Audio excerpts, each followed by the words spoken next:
Summon under arrest Harith, who sought refuge with Al-Kalb tribe, where he spent the rest of his life. Sons of Al-Munzir bin Ma as-Sama maintained kingship for a long time, until An-Nu'man bin Al-Munzir took over.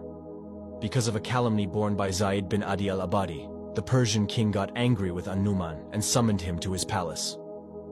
An-Nu'man went secretly to Hani bin Mas'ud, chief of the Shayban tribe, and left his wealth and family under the latter's protection, and then presented himself before the Persian king, who immediately threw him into prison, where he perished. Kisra then appointed Ayas bin Kubisa al-Ta'i as king of Hira. Ayas was ordered to tell Hani bin Mas'ud to deliver An-Nu'man's charge up to Kisra. No sooner than the Persian king received the fanatically motivated rejection on the part of the Arab chief, he declared war against the tribe of Shayban and mobilized his troops and warriors under the leadership of King Ayas to a place called Dhikar, which witnessed a most furious battle wherein the Persians were severely routed by the Arabs for the first time in history. That was very soon after the birth of Prophet Muhammad, peace be upon him, 8 months after Ayas bin Qubaysa's rise to power over Hira. After Ayas, a Persian ruler was appointed over Hira, but in 632 AD, the authority there returned to the family of Lukum when Al-Munzir al-Ma'rur took over.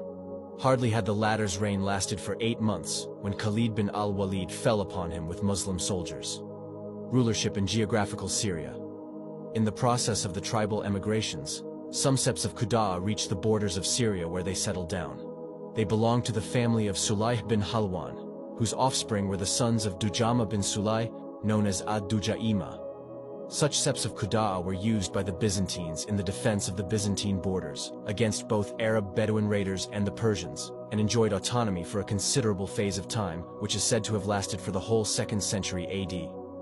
One of their most famous kings was Ziyad bin al-Habula. Their authority, however, came to an end upon defeat by the Ghassanides, who were consequently granted the proxy rulership over the Arabs of Syria, and had Dumat al-Jandal as their headquarters, which lasted until the Battle of Yarmouk in the year 13 AH. Their last king, Jabala bin al-Ayhum, embraced Islam during the reign of the chief of believers, Umar bin al-Khattab. Rulership in Hijaz. Ishmael administered authority over Mecca as well as custodianship of the holy sanctuary throughout his lifetime. Upon his death, at the age of 137, 2 of his sons, Nabet and Kedar, succeeded him. Later on, their maternal grandfather, Mudad bin Amr al-Jurhumi, took over, thus transferring rulership over Mecca to the tribe of Jurhum, preserving a venerable position, though very little authority for Ishmael's sons due to their father's exploits in building the holy sanctuary, a position they held until the decline of the tribe of Jurhum, shortly before the rise of Bukhtanasar, Nebuchadnezzar.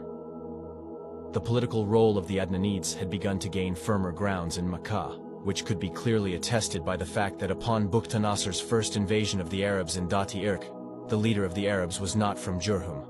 Upon Bukhtanasar's second invasion in 587 BC, however, the Adnanides were frightened out to Yemen, while Burmia an-Nabi fled to Syria with Ma'ad.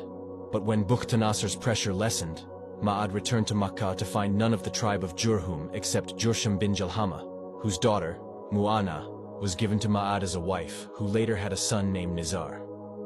On account of the difficult living conditions and destitution prevalent in Makkah, the tribe of Jurhum began to ill-treat visitors of the holy sanctuary and extort its funds, which aroused resentment and hatred of the Adnanides, sons of Bakr bin Abd Munaf bin Kinana, who, with the help of the tribe of Quzaa that had come to settle in a neighboring area called Mar ad-Daran, invaded Jurhum and frightened them out of Makkah, leaving rulership to Qudaa in the middle of the 2nd century AD. Upon leaving Makkah, Jurhum filled up the well of Zamzam, leveled its place and buried a great many things in it. Amr bin al-Harith bin Mudad al-Jurhumi was reported by Ibn Ishaq, the well-known historian, to have buried the 2 gold deer, together with the black stone, as well as a lot of jewelry and swords in Zamzam, prior to their sorrowful escape to Yemen. Ishmael's epoch is estimated to have lasted for 20 centuries BC, which means that Jurhum stayed in Makkah for 21 centuries and held rulership there for about 20 centuries. Upon the defeat of Jurhum, the tribe of Qusayy monopolized rulership over Makkah. Mudar tribes, however, enjoyed 3 privileges. The first, leading pilgrims from Arafat to Muzdalifah and then from Mina to the Aqaba stoning pillar, This was the authority of the family of Al-Gawth bin Murrah, one of the septs of Elias bin Mudar, who were called Sofa. This privilege meant that the pilgrims were not allowed to throw stones at Al-Aqaba until one of the Sofa men did that. When they had finished stoning and wanted to leave the valley of Mina, Sofa men stood on the two sides of Al-Aqaba, and nobody would pass that position until the men of Sofa passed and cleared the way for the pilgrims.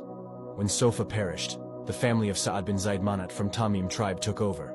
The second, Ali Fada, leaving for Mina after Muzdalifah on sacrifice morning, and this was the responsibility of the family of Adwan. The third was deferment of the sacred months, and this was the responsibility of the family of Tamim bin Adi from Bani Kinana.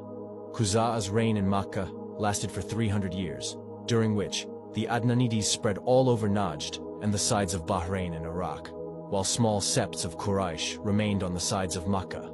They were Halul, Harum, and some families of Kinana. They enjoyed no privileges in Mecca or in the sacred house until the appearance of Qusayy ibn Kilab, whose father is said to have died when he was still a baby, and whose mother was subsequently married to Rabi'a bin Haram from the tribe of Bani Udhra. Rabi'a took his wife and her baby to his homeland on the borders of Syria. When Qusayy became a young man, he returned to Mecca, which was ruled by Halil bin Habsha from Khuza'a, who gave Qusayy his daughter, Hoba, as wife. After Halil's death, a war between Khuza'a and Quraysh broke out and resulted in Qusay's taking hold of Mecca and the sacred house. The reasons of this war have been illustrated in three versions. The first, having noticed the spread of his offspring, increase of his property, and exalt of his honor after Halil's death, Qusay found himself more entitled to shoulder the responsibility of rulership over Mecca and custodianship of the sacred house than the tribes of Khuza'a and Bani Bakr. He also advocated that Quraysh were the chiefs of Ishmael's descendants. Therefore he consulted some men from Quraysh and Kinana concerning his desire to evacuate Khuza'a and Bani Bakr from Mecca. They took a liking to his opinion and supported him.